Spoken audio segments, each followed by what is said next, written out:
I'm Simon Dewsbury, PGA staff professional here at Belmont Country Club. Today we're going to be looking at putting drills.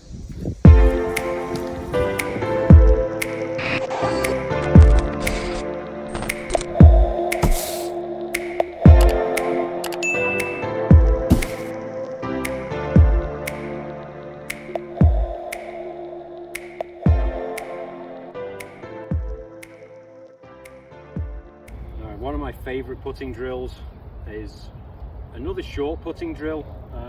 Would be to use a yard rule. They come in different widths. The yellow one is just over an inch wide. The silver one that's just down there is just shy of an inch wide.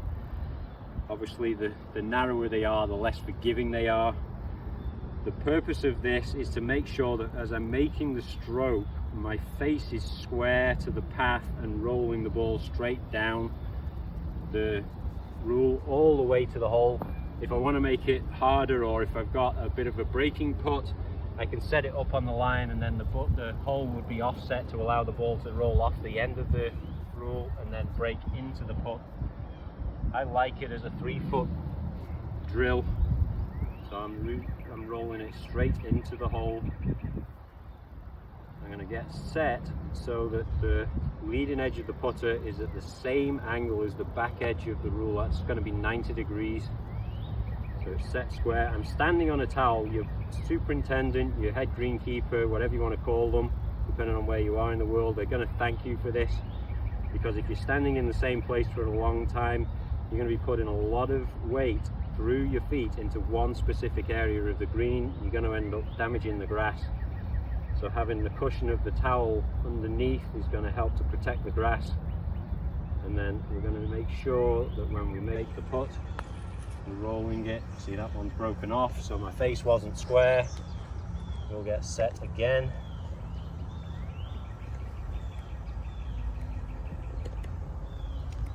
This time make sure that I stay square to the path so that I can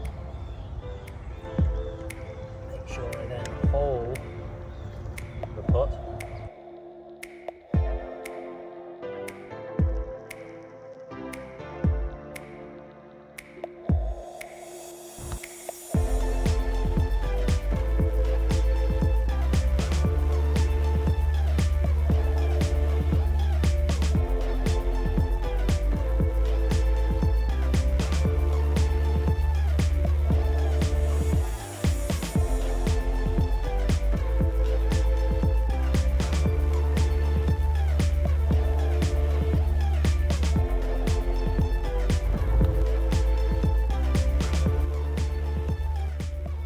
I've got a huge amount of golf balls here. If you can do 5 consistently, increase, try and get 6, 7, 8, 9, 10, and then when it finally misses, that's your mark. The next time you come to do the drill, try and beat that target mark and gradually increase the number each time that you go through it. It's a simple drill. It's not an expensive drill as well. It's something that you can get very, very easily. If you're in the UK, B&Q, somewhere like that will have it. Over here in the States, Walmart, Lowe's, Home Depot, they're going to cost you $3.50, $4, something like that, £2.99. It's a very, very simple little metal ruler that's just 36 inches long. You can probably find them in different widths as well. So the wider they are, the little bit more forgiving they are. The silver one that I've got down there is just under an inch wide. So that is going to give me very little tolerance for my head position to strike the ball. I really do have to be square to the path when I'm actually hitting the ball with this one. It's got the little hole at the end of it. That would be used for putting a nail or a screw into a wall to hold it up off the floor. I'm not going to actually place the ball into that hole because that's actually going to make it sit into a little recess. I would place the ball just in front of that hole, and what that's going to do then is going to give me the visual here on the back edge, so that when I get set, I can make sure that the leading edge of my putter is set square to the rule, and now I can take my stance and get set and play the putt and roll it straight down the rule. There we go. All right, this is one of my favorite tools when it comes to putting. It's two size 6 knitting needles that are 10 inches long, a piece of elasticated string, and 3 little crafting beads that go onto the plastic string. I have them coded different colors. That will come into play in a minute. I'll explain why, but ideally a white one just for the ball, and then the 2 different colors are going to indicate something as we're putting. I have it so that the string is, if I just stand on it, it's almost 12 feet long. I'm 6'1", so just shy of my length, but it will stretch out a lot longer than that. I'm going to place the green bead at the back.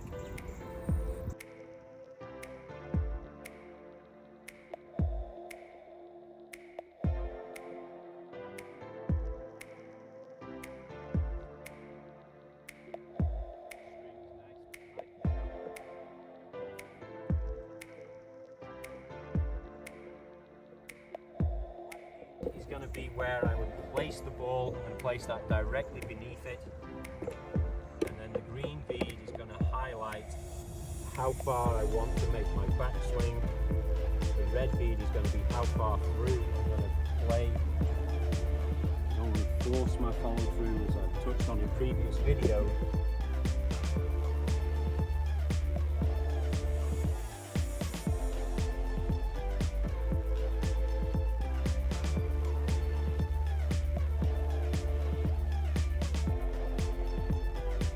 Set. And what I'm trying to do now, I don't know whether this is actually a straight foot or not, so I'm just going to hit one straight down the string, see if it does break.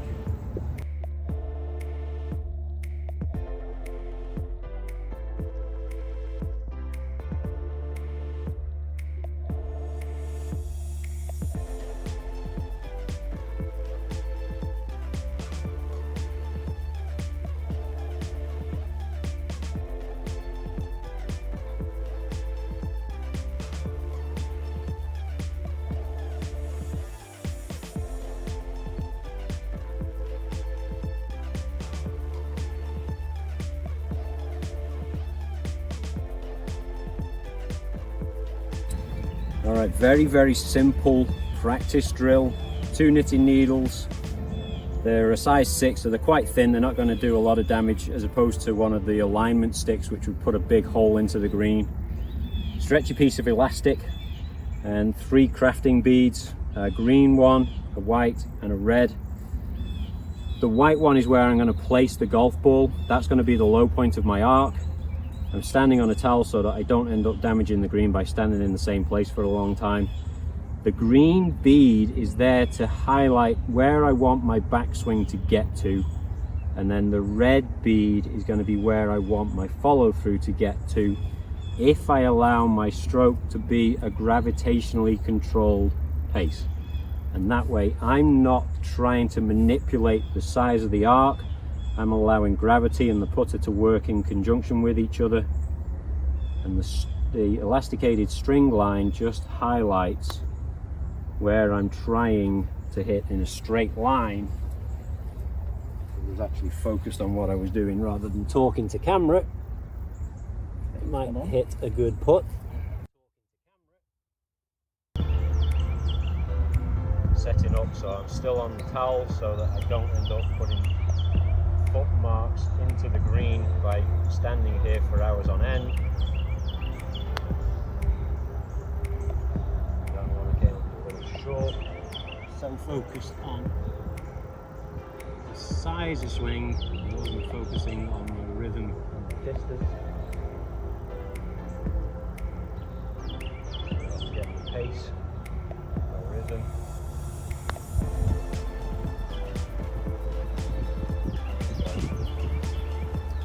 Simple, effective, not an expensive way to set up a practice drill, but it highlights my path, make sure that I'm hitting over a longer distance now, so it's slightly advantageous compared to the yard rule, which is just for short putts. This one allows me to focus on a bigger stroke, and I can control the size of my swing, making sure that my backswing is longer than my follow through, so I still have that gravitational putting stroke.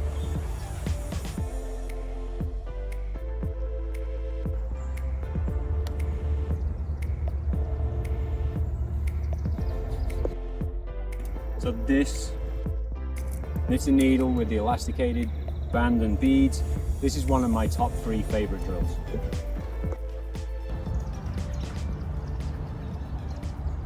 Alright, this is also one of my favorite, or top 3 putting drills really. Again, different people call it different things. I think of it as a ladder drill. I've got the area where I'm going to play from. I've got a load of golf balls down here this time, and then as we step out, you'll see we've already set one of the string lines out. That's 5 paces in front of me. 5, and I'll step over it, and then 1, 2, 3, 4, 5 paces again. Place this one down into the ground.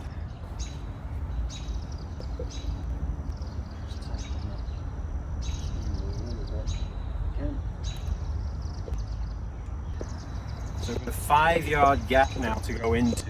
The purpose of this drill is to make sure that the first putt gets past the first string line. And then from that point on, every single putt has to go past the previous ball.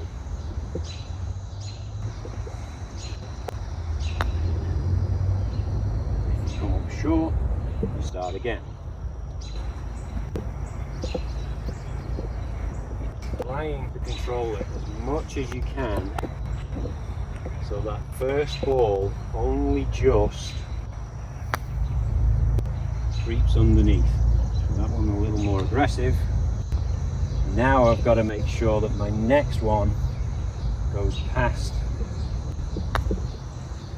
the first ball, and if it doesn't, well, again.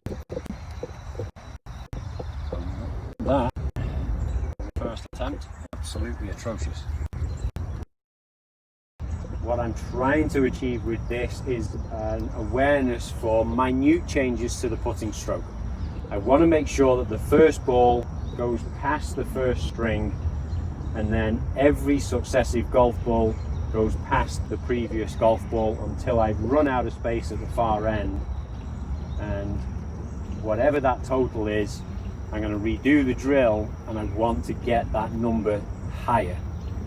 I want to be able to control my putting stroke more so that I can control the distances that I'm hitting it. So that one, a little aggressive. I've got to make sure though now the next one goes past, there we go, and then keep stepping them out, climbing that ladder that little bit, just got that creeping past the second ball.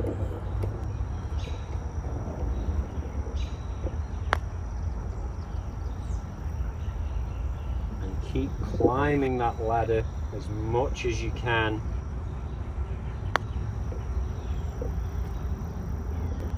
I'm going to give myself that one just because I'm being cheeky.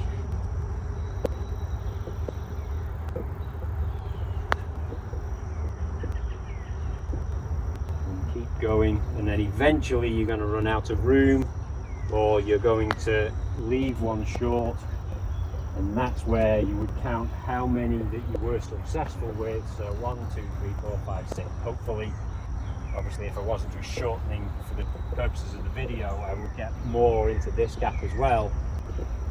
But when I next go to it, I'm trying to beat that score every time.